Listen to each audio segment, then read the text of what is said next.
Near mint condition, the home of collected editions. That cover's so awesome. Absolute format is the best way to own this store. Time to empty those wallets and fill those shelves.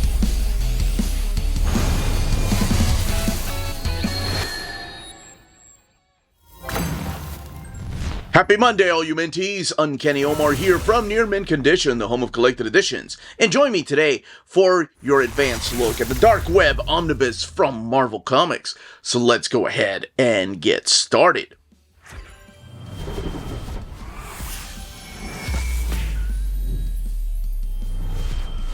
And welcome back, everybody. Now, before going any further, a big thank you to David Gabriel and the fine folks at Marvel for sending us an advanced copy of this omnibus.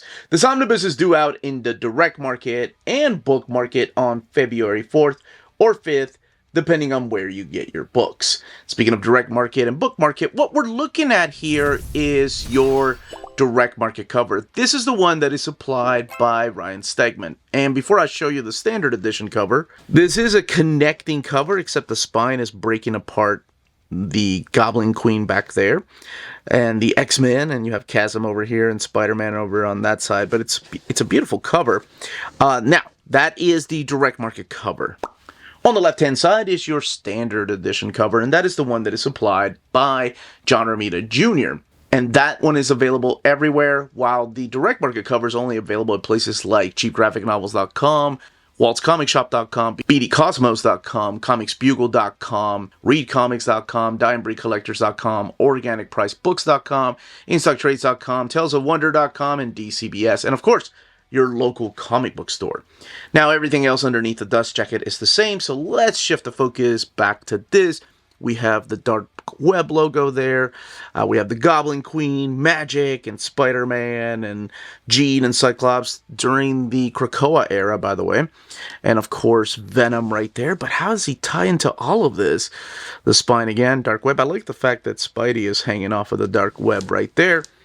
And then the back of the book with a new player, Hallows Eve, Chasm, Black Cat, the other part of Goblin Queen there, Iceman, and MJ. The ISBN, Attack of the Clones, yeah, that's pretty much what this is. The retail price of this is $100. Underneath the dust jacket is this piece by Ed McGuinness, which we'll look at here in a little bit. But before we do, it'll be Cloney this Christmas, and a little bit about the creators over here, like Christopher Cantwell, Jerry Duggan, Al Ewing, Erica Schultz, Lam Medina, and Ed McGuinness. And speaking of Ed McGuinness, that's what this is right here, the hold on a second, or I told you so moment.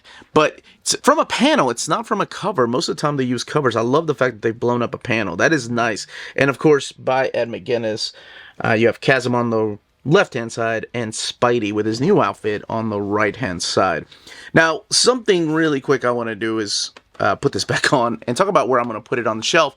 And I'm going to put it right after the Nick Spencer and Beyond Omnibus. So Nick Spencer Volume 2 and Beyond Omnibus is where the Dark Web goes, because we don't have a Zeb Wells Omnibus yet. I say yet, I don't know if it will come or not. But you can also put it wherever you want to, in alphabetical order or with your events. Really, it's up to you. For me personally, this will go on the alphabetical order way, even though it's a big part of Spider-Man. All right, we are going to open this omnibus up, talk about the stories, when they take place, and look at the artwork, look at the extras, and see what comics were added in here, because we kindly asked Marvel and they were like, yeah, we'll add them, and they did, so that's really cool. Let's see what was added and what this is about. Alright, now, before opening this up, the stories in here were collected in a series of trade paperbacks. The big event was collected in the Dark Web trade paperback. And one of the things they did here was put all the Amazing Spider-Man issues together, put all the Venom issues together, put the Dark Web X-Men issues together. And that was an okay reading experience. What they did here was a little bit different, though. Your title page right here, Dark Web, with Chasm, the Goblin Queen, and and Spider-Man back there, and your credits, Dark Web. So you have a lot of writing in here from Zeb Wells, but he's not alone. You have Al Ewing, Ron B., Jerry Duggan, Xavier Prisada, Jed McKay, Christopher Cantwell, Erica Schultz. And then, of course, the artwork of Adam Kubert, John Romita Jr., Terry Dodson, Ed McGuinness, and Rod Reyes and Phil Noto, just to name a few of the artists in here. And you also have inkers like Andrew Curry and Tim Townsend and Scott Hanna, who's been at the game for a long time, and colorists like Richard Eisenov in here, and Matt Hollingsworth, Alex Sinclair. So it kicks off with a free comic book day, Spider-Man Venom from 2020. I believe this is the free comic book day 2023 or 2. No, they started this a long time ago. This is from 2022. And just the Spider-Man story. So collected in here is Dark Web, the one-shot, Amazing Spider-Man 14 through 18, Venom 13 through 16, Dark Web X-Men 1 through 3, Dark Web Miss Marvel 1 and 2, Dark Web Finale number 1, Mary Jane and Black Cat 1 through 5, the Gold Goblin 1 through 5, and then, of course, the free comic book day. Now, that's the stuff that you knew was collected in here. But you wonderful viewers asked me to ask Marvel if they could add Hallows Eve 1 through 5 in here, and the Hallows Eve one-shot Big Night in here. And they did. But they also added material from Amazing Spider-Man Annual Number 1 in here. So the book now has 792 pages and retails for $100. So they did add the miniseries and the one-shot. Okay, now before I open this up, I do have to talk about spoilers for what happened in the Beyond storyline, for what's happened in the Clone Saga, for what happened in Inferno, because that really sets up what this is. What is the Dark Web? And if you don't want to watch any of that, by all means, skip to the extras and the build of the book. And I just don't want to spoil anything for anybody that is just now starting Spider-Man, and one day we'll get to this, even though this may look cool to you, or other people will beg to differ. Okay, so spoilers, let's talk about this. So we have a couple of characters here, a couple of returning characters that came back in the era of Spider-Man Beyond. During Spider-Man Beyond, we had the return of not just Ben Reilly, but also Janine Godby, or Elizabeth Tyne, or Sarah Porter, or Mary Bailey, if you will. They're characters from the Clone Saga. Ben Reilly, of course, was the clone of Peter Parker, and he went away for a while. I'm not going to go into deep spoilers about that. And then he came back. And he even took over the role of Spider-Man during the Beyond era. So this is post-Beyond. Now, they do a great job catching you up to speed at the very beginning here, letting you know what exactly happened in the past in those Beyond issues and what it could lead to.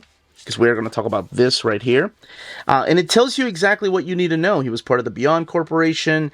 They were messing with his memories. They were erasing memories, and they were blaming Peter Parker for not sharing memories with him because he's the clone. So it kind of made him snap. There's a couple of other things that they did, of course, but it made him snap and start blaming Peter Parker for going dark and going evil. And that's what this is. So he's the clone of Spider-Man, right? Peter Parker.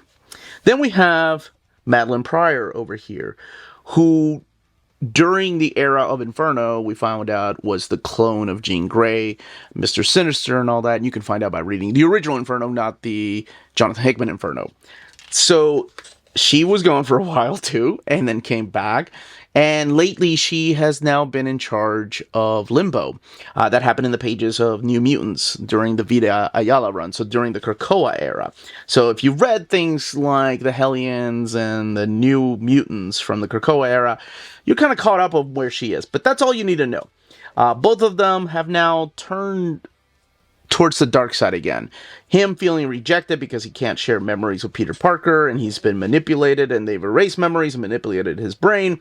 And her because she is now in charge of Limbo, and both of them have felt like they've been casted aside by their counterparts, their regular counterparts. So the Goblin Queen, Madeline Pryor, makes a deal with Ben Reilly, and they have this big plan to take over New York, to take over everything, because they're tired of hiding.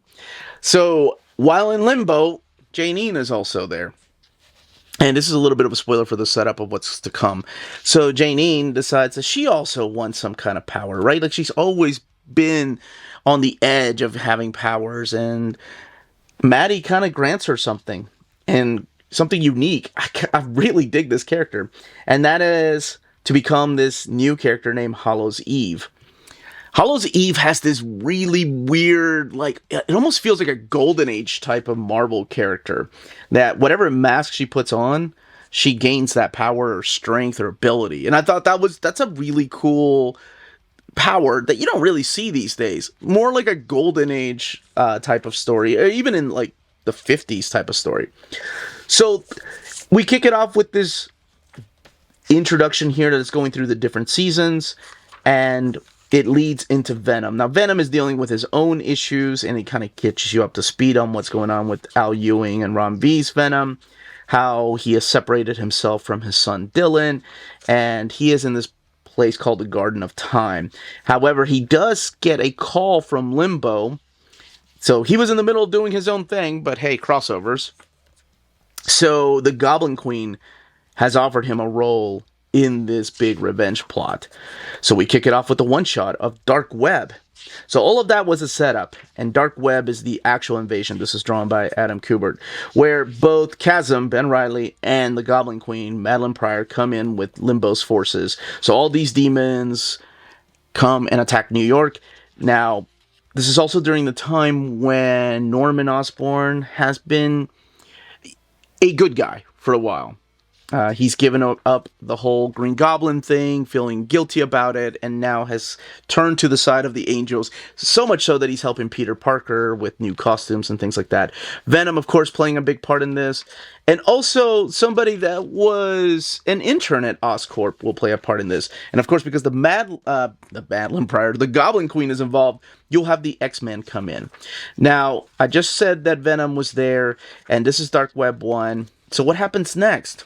You know, the setup is, we're going to eat Spider-Man's brains. I love that. We're back to that. All hell's breaking loose. So where do we go? We go to X-Men number 1, Dark Web X-Men number 1, that sets up where the X-Men were as they're invited to this madness, this party that will be the Dark Web. And after that, you would think, okay, well then it's Dark Web X-Men number 2, because this ends on a little bit of a cliffhanger. Nope, we go back to Amazing Spider-Man number 15. What does that mean? That means that they have put a lot of thought into this event, because an event crossover, when you have it like this, it's not easy to map. And honestly, the mapping here is, well, I don't want to say almost perfect. It's almost perfect to my liking. I love what they did with the mapping. You don't just put all of X-Men together. You don't put all of Venom together. You don't put all of Amazing Spider-Man together. You put all the stories together, and it continues into the next arc. So you have, for example, here, hello, Peter, where were we, right? This is Chasm coming in at the end after the big fight between Venom and Spider-Man, but you don't go and read that fight. You go and read what Miss Marvel was up to. But it is important to include Miss Marvel because she had appeared here in the pages of Amazing Spider-Man, so you have to know where she is. Then we go back to Amazing Spider-Man. So there was a lot of thought put into this. The only thing, and I mean the only thing, and it is a small little gripe, is that I wish they had put the Gold Goblin issues, at least one, I think 1 and 2 are in the Dark Web storyline, and then afterwards it's 3, 4, and 5. But I understand, because it's almost too much if you do that. And then the whole Mary Jane and Black Cat, I'm actually fine with. I love the fact that they have that in the back, all 5-issue miniseries, even though it takes place during this, but I'll tell you why it makes sense. So this is it. This is the story. You know, you have the Miss Marvel 2-issue little limited series in here. Venom is in between it. I love it. I think it's mapped wonderfully. She's dealing with her own little demons from Limbo, and it's a twist on inventors, if you will. And of course, the main event is that whole Spider-Man versus Chasm and the X-Men versus the Goblin Queen. And there are some things in here that they're setting up for future storylines in the pages of Venom, when you have the whole Garden of Time, and you've got Bedlam, and you've got the new Venom, and who's this new symbiote, this new Red Goblin? And you even have a setup for a new character. So there's a couple of first appearances here. You have Hollow's Eve, even though Janine has been around for a while. And you have this new little demon that became a fan favorite, that put on a costume inside of this symbiote and became Wreck Rap. That's right. This is where he got his start. And apparently, people love him. I had no idea until the internet how much people liked Wreck Rap. He's still playing a big part in all this. So you can find out exactly how this ends. Does Maddie end up still being a villain? Or does Ben Reilly get his memories back? And where Hallows Eve fits into all this? Where's Venom by the end of this? Does he go back to his timeline? Or does he still want to eat Spider-Man's brains? That's what that is. Now, the next storyline that's collected, so it does end. This is the Mary Jane and Black Cat miniseries. It's called Dark Web. And it does take place during Dark Web. And I completely agree where it is in its placing. And why is that? And I say that because this 5-issue miniseries, this, by the way, written by Jed McKay. Vincenzo Caruto is the artist in here, and a little bit of Michael Dowling. But, yes, it does take place during Dark Web. But what ends up happening to them is they end up getting transported to Limbo. So the 5-issue miniseries is all about Belasco versus these two ladies. And, of course, Mary Jane having this new power that she's found, teaming up with Black Cat, and also teaming up with Sim for dominion over Limbo. And that's what this is. So it makes perfect sense because they're missing the action of what's going on. If you had put this in between issues, it's like, okay, cool, they're still in Limbo. So I agree with the placing of that. And again, nobody has to follow my mapping. There's even the little story here, The Mask of Doom, where Black Cat, well, you guessed it, steals that. And then this is where we get the Gold Goblin. Now, Gold Goblin, again, the only thing I would have done was put issues 1 and 2, because that does take place during Dark Web. But I also understand why they didn't, because then issues 3, 4, and 5 could have been read after Dark Web. But really, it works better as a miniseries, because this goes deep and dark into the psyche of a newly reformed Norman Osborn. He still has these demons that are haunting him. Demons in the shape and sound of Gwen Stacy and what he did, and how he can atone for his sins, even though he's playing the role of the Gold Goblin here during Dark Web. We have the return of Jack-O-Lantern, who plays a big part in all of these 5 issues here. And then, of course, can he truly make amends for his sins in the past? Now, the other reason maybe they kept it separate is because we also have the return of the Queen Goblin. So maybe people might have been confused. We have a Goblin Queen and a Queen Goblin. But then again, there's a red goblin, there's a green goblin, there's a gold goblin. People are smart. But anyway, the 5 issues are collected here. And it's just a deep dive into the psyche of Norman Osborn, and the small part that Chasm plays into kind of triggering all of this. Then we get to Hallows Eve. Now, Hallows Eve, this actually does take place after Dark Web. So it makes sense that they put it in the back. I'm so glad they did, because I don't know where else this could have fit into an omnibus format. But this is just the story of Hallows Eve going back to the Beyond Corporation. So she has to encounter people like Maxine Danger and trying to get her life back together, because some things have turned for the worse. Here's a couple of returning characters in this mini-series. I'm really glad that it was added here. And also added, again, was the story from the Spider-Man Annual Number 1, Break In, Break Out, that does feature not just Hallows Eve, but also the Goblin Queen and Chasm. And then we have the one-shot here, The Big Night. Also written by Erica Schultz and featuring that character. All right. Like I said, it's like a 50s character. I really dig her, and I actually really enjoyed that miniseries.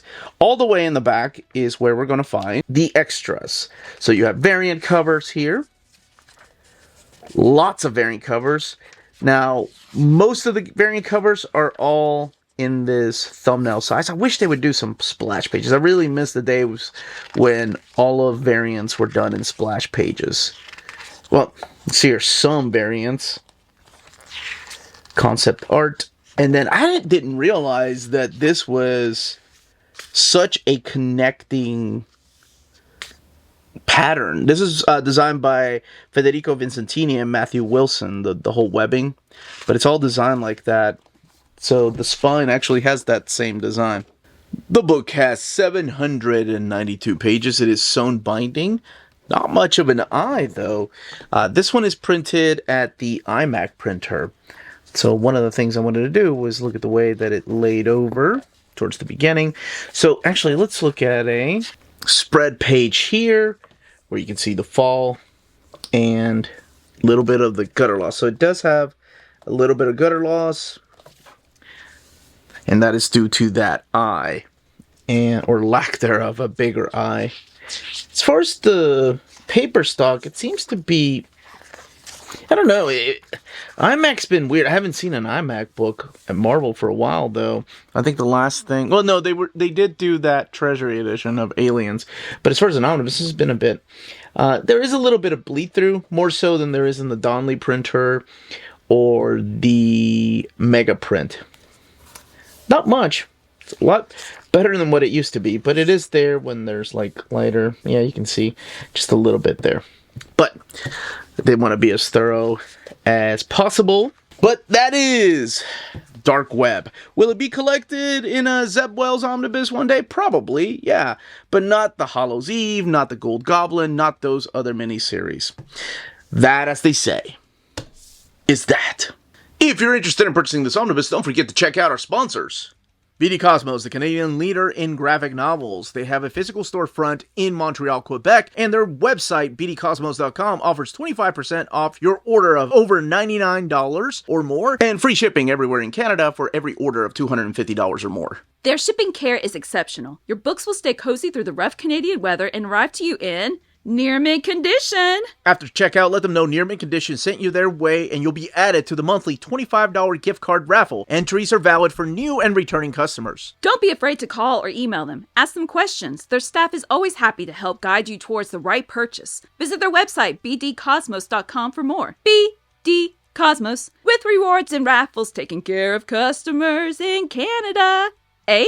CheapGraphicNovels.com, your online home for graphic novels and collected editions up to 50% off cover price. They have excellent shipping and prompt and helpful service. Check out their bargain deals for up to 90% off cover price. And don't forget that CGN also takes pre-orders. That way you don't miss out on the hottest releases. And they are currently running a special promotion for you Minties. If you're a first-time customer, after receiving your order confirmation email, reply back to that email and let them know Near Mint Condition sent you their way. They will then apply a free shipping promotional credit to your next order in the US. Cheap Graphic Novels, your source for the hottest books with the kind of deep discount, quality shipping, and customer service that will keep you coming back for more. And that was the content, the page count, and build of this omnibus. Let me know in the comments down below if you plan on picking this up, if you're hoping one day they'll do a Spider-Man Zeb Wells omnibus and they'll include at least the Dark Web one-shot and, of course, the free comic book day.